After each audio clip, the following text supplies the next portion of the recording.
எடப்பாடி பழனிசாமியை பிஜேபி நம்புவதற்கு தயாராக இல்லை.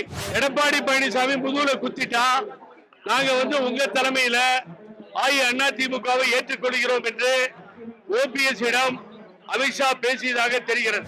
பாரதிய ஜனதா கட்சியோடு கூட்டணிக்கு செல்லுகின்ற தலைவர்கள் அதிமுக தொண்டர்களால் மொத்தமாக புறக்கணிக்கப்படுவார்கள். டயா பூஸ்டர் சுகரை கண்ட்ரோல் பண்ணும், உங்க ஆரோக்கியத்தை மீட்டு தரும். சர்க்கரையை கட்டுப்படுத்துறதுக்கான எளிமையான வழிமுறை, இயற்கையான வழிமுறை. அனைத்து மருந்து கடைகளிலும் கிடைக்கும். அட்சய பாத்திரம், 5 எழுத்து மந்திரம், உச்சரிக்கும் நாவிலெல்லாம் உயிர்வணக்கும் சந்தனம், திராவிடத்தின் திருவிளக்கு, தமிழகத்தினுடைய ஒளிவிளக்கு, நாடு போற்றும் நல்ல திட்டங்களை எல்லாம் தந்து இதே தெய்வம் புரட்சி தலைவி அம்மா அவர்கள் பூமி உள்ளவரை அவரது புகழே நிலைத்திருக்கும் என்று சொல்லுவார்கள். அந்த புகழுக்குரிய ஒப்பற்ற தலைவியினுடைய நினைவு தினத்தை இன்றைய தினம் கழக ஒருங்கிணைப்பு குழு சார்பில் நாங்கள் அனுசரித்து இன்றைய தினம் முக்கியமான உறுதிமொழியை ஏற்றிருக்கிறோம்.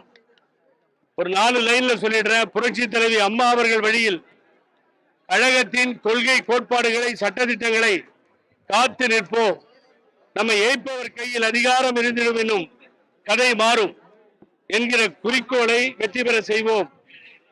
ஏமாந்த காலத்தில் ஏற்றங்கொண்டோன் புலிவேடம் போட்டு கழகத்தை அழிக்க நிற்பதை தடுத்து நிறுத்துவோம். இந்த கழகத்தை அடகு வைத்து வேறு பாதைகளில் சென்று வேறு தலைவர்கள் பின்னால் சென்று காட்டி கொடுக்கும் துரோகிகளுக்கு பாடம் புகட்டுவோம்.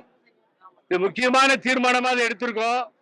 மத சார்பற்ற கட்சிகளின் உதவியோடு, மதத்தை நம்பி இருக்கின்ற கட்சிகளை அல்ல, மத சார்பற்ற கட்சிகளின் உதவியோடு மீண்டும் புரட்சி தலைவர், புரட்சி தலைவி அம்மா அவர்களின் கொள்கைகளை கடைபிடிக்கும் அந்த ஆட்சியை அமைப்போம்.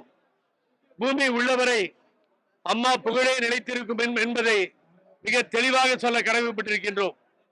என்னன்னு கேட்டீங்கன்னா, ரொம்ப முக்கியமான விஷயம். நீங்க எல்லாம் இப்போ ஓபிஎஸ் அண்ணன் சொன்னார், கட்சி ஆரம்பிக்க போறோம், நீங்க எல்லாம் கேட்டீங்க. அது போய் நான் சொன்னான்னு சொன்னார். ஏன் இப்படி மாறி மாறி பேசுறார் அண்ணன் தெரியல. அதை சொன்னது திரு வைத்தியலிங்கம் அவர்கள். எந்த காலத்திலும் இனி ஒட்டோ உறவோ கூட்டணியோ இல்லை பிஜேபி கட்சியுடன் என்று சொன்னது பண்ருட்டியார் அண்ணன் அவர்கள், பெரிய சீனியர் லீடர்.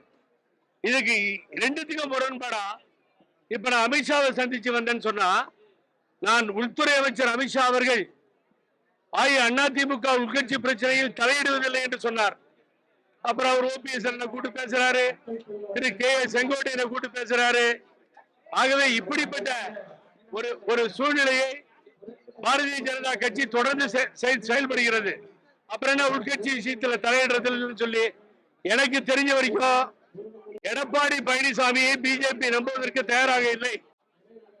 ஆகவே ஓபிஎஸ் அண்ணனை கூப்பிட்டு ஒரு சரிசமமான இடத்தில் வைத்து நீங்க தயாராயிருங்க, எடப்பாடி பழனிசாமி முதுகுல குத்திட்டா நாங்க உங்க தலைமையில அதிமுகவை ஏற்றுக்கொள்கிறோம் என்று ஓபிஎஸ் இடம் அமித்ஷா பேசியதாக தெரிகிறது. ஆகவே இபிஎஸ்க்கு ஆல்டர்னேட்டிவா எல்லாத்தையும் ரெடி பண்ணிட்டு இருக்காங்க. ஏன்னா இபிஎஸ் முதுகுல குத்துவார் உங்களுக்கு தெரியும். ஆகவே இப்படிப்பட்ட சூழ்நிலை நிலவுகிறது தமிழகத்தில். மாறி மாறி பேசுகின்ற காட்சிகளை பார்க்கிறோம். அதிமுக தொண்டர்கள் உறுதியாக சொல்லுகிறோம், பாரதிய ஜனதா கட்சியோடு கூட்டணிக்கு செல்லுகின்ற தலைவர்கள் அதிமுக தொண்டர்களால் மொத்தமாக புறக்கணிக்கப்படுவார்கள். பிஜேபி பெயரை சொல்லிக்கொண்டு அம்மா வழிக்கு எதிராக எந்த தொண்டரும் பின் செல்ல மாட்டார், பிஜேபியை ஒப்புக்கொள்ள மாட்டார்கள் என்பதுதான் உண்மை. ஆகவே அந்த வழியில் தான் நாங்கள் நின்று கொண்டிருக்கிறோம்.